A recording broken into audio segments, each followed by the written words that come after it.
来看爱尔兰高等教育部长哈里斯24当选执政党统一党的党魁，变做是爱尔兰后任总理。今年37岁哈里斯呢，会变做是爱尔兰上届少年总理。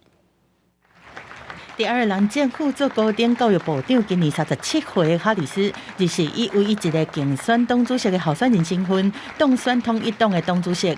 这月初到国会开议，到时就会在统一党联盟的支持之下，红选做爱尔兰史上上少年的总理。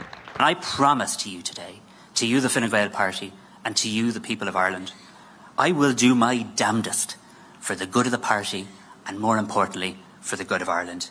I'm up for it. Are you? I'm ready, are you?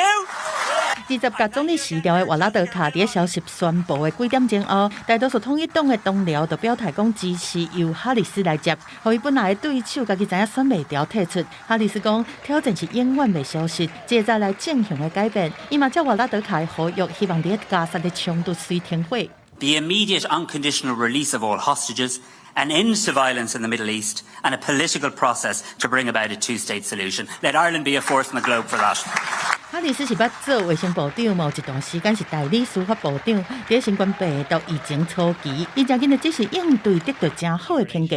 有报道指出讲，哈里斯敢若剩无到1年的时间来救统一党政治联盟的声望。根据过去3年的民调，作为爱尔兰和北爱尔兰统一的新芬党，较有机会来领导后一届政府。公司新闻5年编译。